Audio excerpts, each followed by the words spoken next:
Welcome to another episode of The Dissection. There has been some debate all throughout the week about the MK rally and whether it was a success.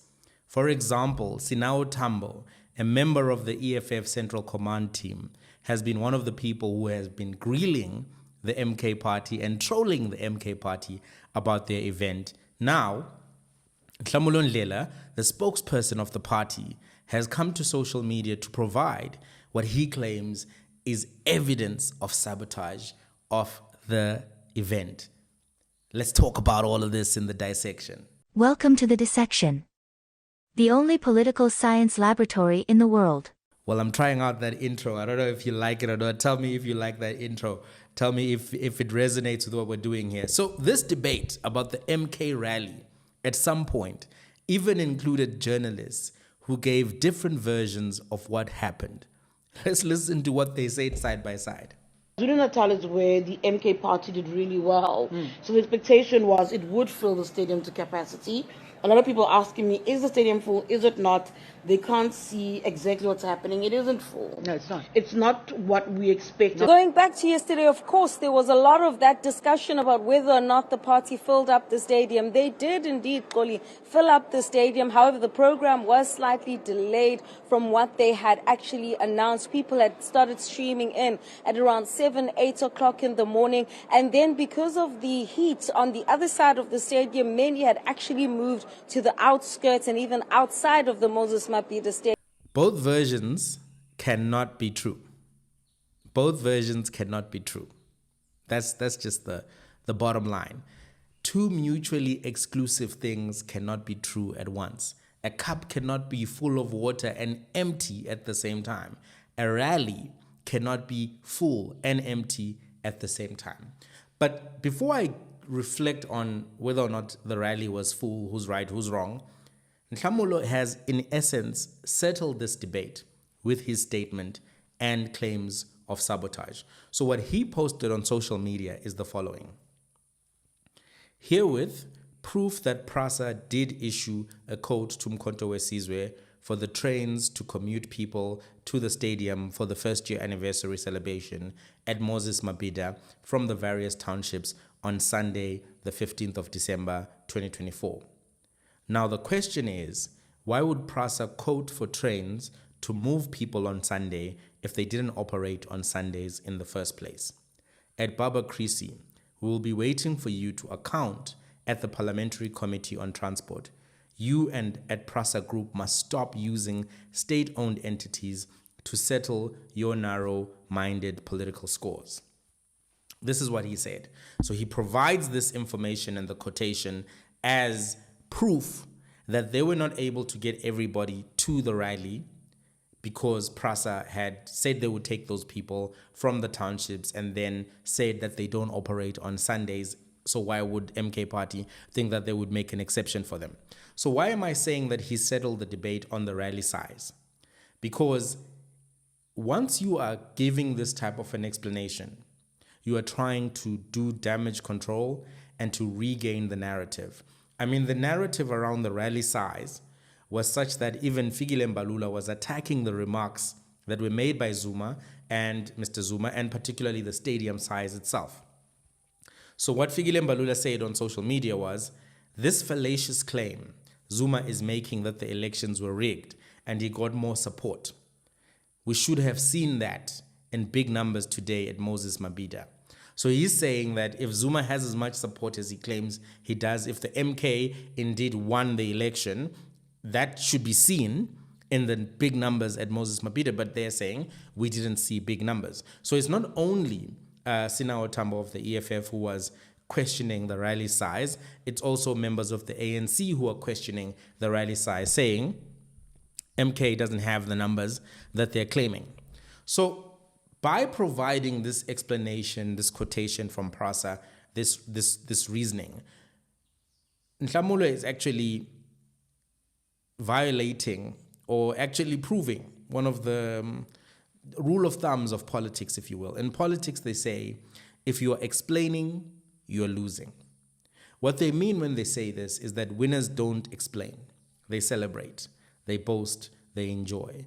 The fact that the spokesperson is providing quotations and saying they will interrogate ministers in parliament shows that there was indeed an issue with the crowd and that the MK cares enough about this issue to find someone to blame. The explanation itself does not fully prove, though, that there was sabotage, quote unquote, because in as much as he gave us a quotation, we also would have needed to see the invoice that was provided, the proof of payment, and then this would have shown that the service was fully paid for and that there was an undertaking from Prasa to render the service on that Sunday, even if they don't operate on Sundays. Showing us just the quotation is not sufficient. The quotation is merely the beginning of a process of getting a service in most instances. It's not in and of itself the proof that there is a full contract, right? So that's something that has to be said. But again, if you're explaining, you're losing. You're not losing an election, you're losing the issue. You're losing the argument in terms of in a political context. Because assuming that there were a million problems with the event, but if the venue had been full and everyone could see that the venue is full to capacity, there are people outside, etc., etc., MK wouldn't have had to say anything to anybody. They would have just celebrated their 1-year anniversary and that would have been the end of it. I followed the reporting on that day. I looked at the videos, and here's what I can say about the MK rally overall before I discuss the issue of crowd size, because in a way the issue of crowd size is a de minimis. It's a small issue in the bigger scheme of things, but it can become a significant issue. So here's what I have to say about the MK rally. Number one, the Mkhonto weSizwe party had a successful rally outside of the question of the crowd. The rally was successful. They had their leadership there. They showed a unified front. Their members attended. The nation followed. Everyone was following it on TV, social media, you name it, right? Serious journalists went there. The event occurred at about the same time as the EFF National People's Assembly. And even at the EFF event, some people were saying, which event would you rather go to? Would you rather be at the EFF event or would you rather be at the MK event? The fact that that question was even being posed shows that there was a lot of attention. As a political party, it's very difficult to get mainstream media attention, national attention, to remain in the discourse. MK, as a political party, had relevance. They had public attention, they had media attention, they had senior journalists from the major publications on the ground at their event. So that in and of itself is a successful rally. MK also had a successful year. From the time that Zuma announced that he was going to be supporting MK on the 16th of December in 2023, up until the 16th of December 2024, a lot happened that was good for that party. They won critical court cases. Remember, they won the court case around registering as a political party. They won the court cases, the preliminary court cases. There's still some that are pending around the name and the logo, the trademark, the copyright issues. They won those cases and they were able to then exist as an entity. Then they won the other challenges around leadership and whether or not Zuma should be the leader of the party. They were able to get Zuma on the ballot, not necessarily him as a candidate, but his face on the ballot. And those three things, winning the registration, winning the copyright, and getting Zuma's face on the ballot, those three things led them to getting 2.3 million votes, 14.5% of the electorate in their first election. That's a bigger opening act than COPE in 2009, than EFF in 2014, because both of them came in at about 6%. COPE came in at about 7%, EFF came in at 6%. So they had a successful year, being able to send so many people to parliament, being able to capture national attention, 45% of the vote in KwaZulu-Natal province. All of these things, critical, victorious things. To do all of this as a political party in the first year, that's unprecedented. It hasn't been done before, and it's something that is significant. Now, they've also been able to maintain momentum and relevance post the election. Part of that has been because of their fight with the EFF, but they had a successful rally, they had a successful year, and those things are critical. And we must always keep things real, right? So in as much as they had a successful rally and a successful year, the rally was not full to capacity and the stadium was not a full house. Now, there were issues with heat. It was a very hot day. It was one of the heat wave days. That's something that is going to affect stadium attendance. People are not going to sit inside on the areas with sun, and they're not going to stay in the stadium all day, particularly if a program runs late, runs behind schedule.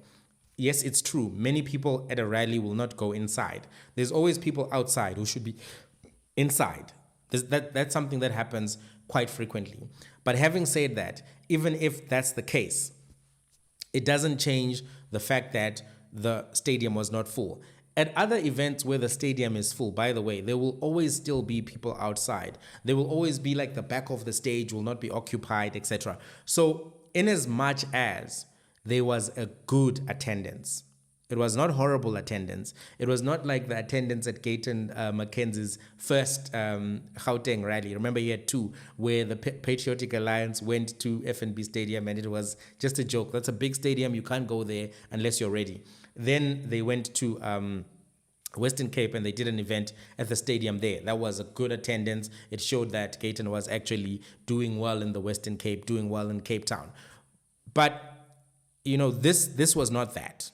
It was better than that. It was good attendance, not great attendance. You know, we have to, you think about the way we rank things, you know, in different systems, different rubrics. You have, you know, very bad, bad, adequate, right? Adequate is, okay, 50%. Then you have what we start saying, moderate, good, very good, great, excellent, brilliant.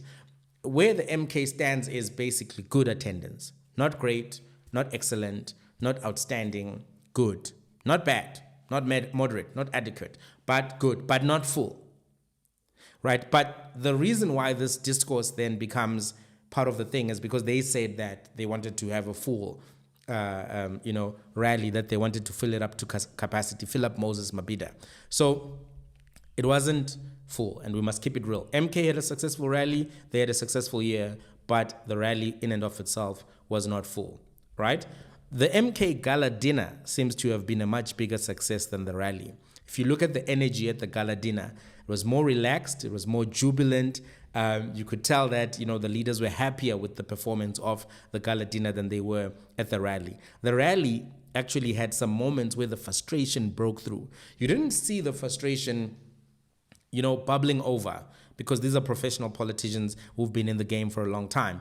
But you could see at various points, you know, for instance, when Dr. Hlophe grabbed the mic from Floyd Shivambu, you could see he's a bit angry, he's a bit frustrated, but he's holding it all in. But he just couldn't help himself. He grabbed that mic, right? That was an instance where you see, okay, this man is not happy. And Dr. Hlophe is used to working in the judiciary, right? Particularly Western Cape High Court, where he was judge president. Those offices run at a certain standard. He's in charge, he's able to control the outcomes, to be able to control the results. Here, he was in a space now where his name is on the line, his face is on the line, he still has to provide a political performance, but it's not according to his expectations. So the frustration kind of like, right? So it was what it was. And those who do live political events frequently, like Jacob Zuma, who's done many throughout the last, 30 years, they know that you have to work with what you've got. You know, Jacob Zuma, he can give a political performance, whether it's 25 people or 50,000 people in a stadium or whatever the case may be. He knows that you work with what you've got. You wave, you smile, regardless of what you're feeling inside. You take it as it is, and then you fix the other issues behind the scenes. So Zuma himself put up a strong performance. He's used to that. Even when they launched MK, I tried to go to that initial launch.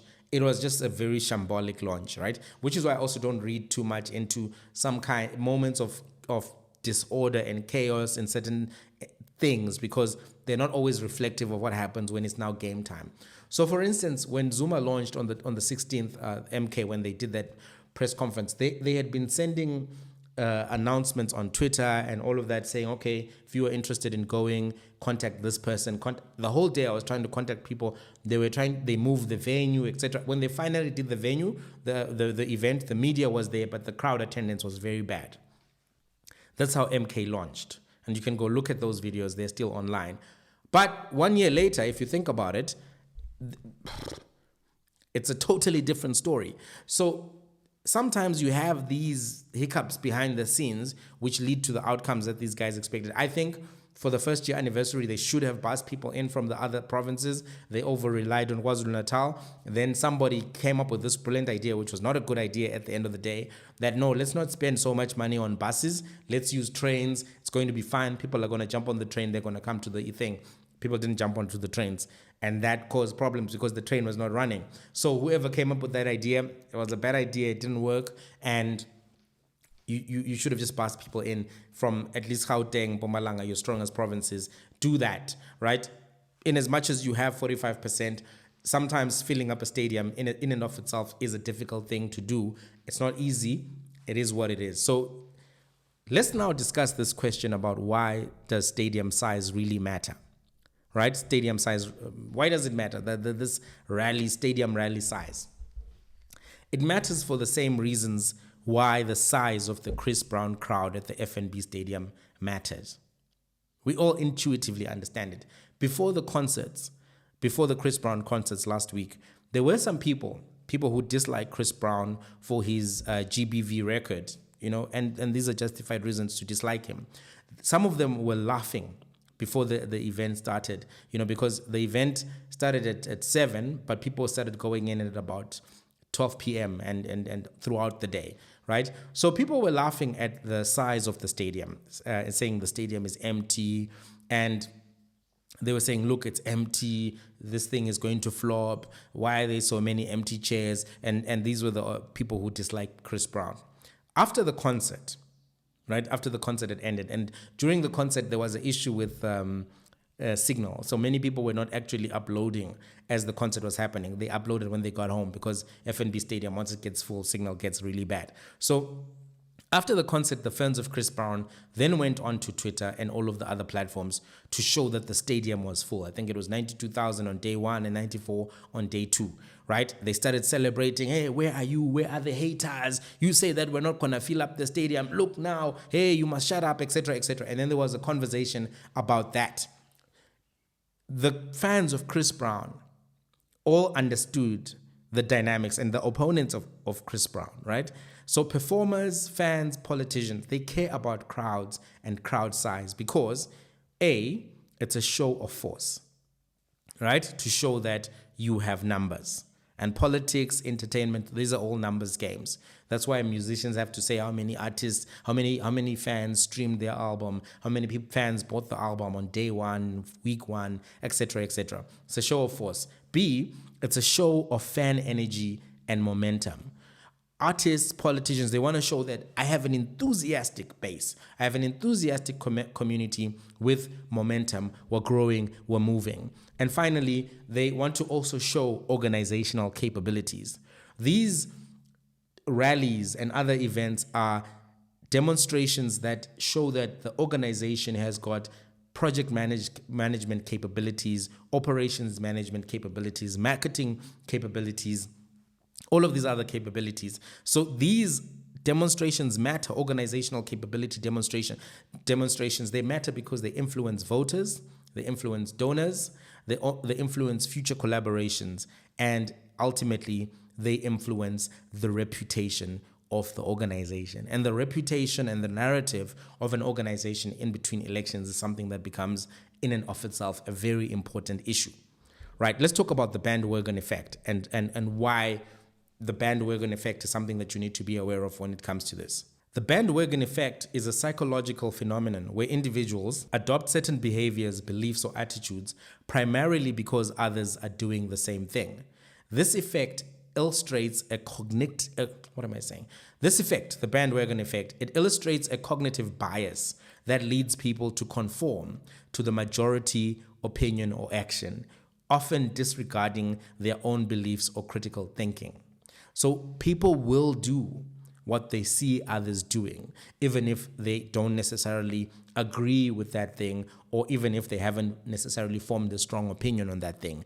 Bandwagon effect. The key characteristics of the bandwagon effect are that it's created by social influence. The bandwagon effect is rooted in our inherent desire to belong to a group and to gain social acceptance. People tend to align their actions with those of others, especially in uncertain situations, believing that the majority must be correct. It's a cognitive shortcut. It serves as a mental heuristic, allowing individuals to make quick decisions without extensive evaluation of options. Then this leads often to conformity, right? Where the popularity of an idea or behavior overshadows its actual merit. The third feature of the bandwagon effect is that it creates a reinforcement loop. As more individuals adopt a belief or behavior, it encourages others to join in, creating a self-reinforcing cycle. And this can lead to rapid shifts in public opinion and behavior, which we often see in trends, in consumer choices, and in politics, right? Caspar Nyovest understood all of these issues and knew himself that, I can use stadiums and narratives about filling them up to rally my fan base and to build a fan base. And political parties know the value of a bandwagon effect, right? This is why they've also been trying to create the perception within the MK that the EFF is falling, the EFF is in decline, and so that other people who don't know the internal dynamics of the EFF, who don't know what is happening at Winnie Matikizela house there in Gandhi Square, they will just think, oh, so many leaders are leaving the EFF must be falling. So many leaders are joining the MK party, MK must be growing, MK is the party with the vibe. So it was important that they show that continued momentum post-elections at the rally. They did a good job, but not a great job in achieving that. So does any of this now mean that the MK is weaker or losing momentum? No, I don't think so. I think that the MK is in a strong position after 1 year of existence, after 2024. And I think, in fact, the MK is in a stronger position than any other political party. Whether you like them or you don't like them, you have to be honest enough to be able to see the reality on the ground. If you're gaining 5 kgs every week, whether you like yourself or you don't like yourself, you have to be able to say, here, this is too much weight gain. This is the thing. You don't get to choose facts. You only get to choose how you react to the facts. But the facts don't care about feelings, and facts are what they are. Reality is reality. We must always be empirical. And MK is in a strong position after the first year. It's in a stronger position than any other party. Even though they were sidelined in KwaZulu-Natal by a coalition of the IFP, the DA, and the ANC, they are still in a strong position. Why am I saying this? Think about this.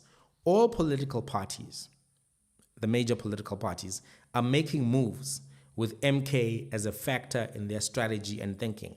They were not doing that 14 months ago, right? Or not 14 months now, right? Actually 14 months ago, they were not doing that, right? They were not doing that 14 months ago. All the political parties, DA, ANC, EFF, IFP, they're all working around the moves, the thinking, the rhetoric, the strategy, the decisions of the MK party.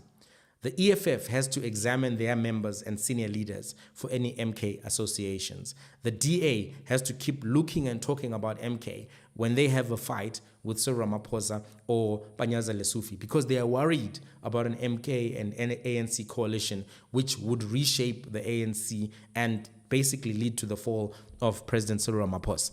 Everyone is looking at the media, everyone. When everyone is playing the game with an eye on you, it means that you're the most impactful player on the board. That's fundamental. That's logic. If you are affecting everyone's strategy, tactics, talking points, executive decisions, you are the most important player on the game. You are. So that's why the MK is in the strongest political position in South African politics as things stand right now. Right. It is embarrassing that the MK did not fill up the stadium on home ground. That's embarrassing. It's your home base. Your KwaZulu-Natal is the home of Zuma. You got 45% in KwaZulu-Natal. That's your strongest performance. You failed to fill up the stadium.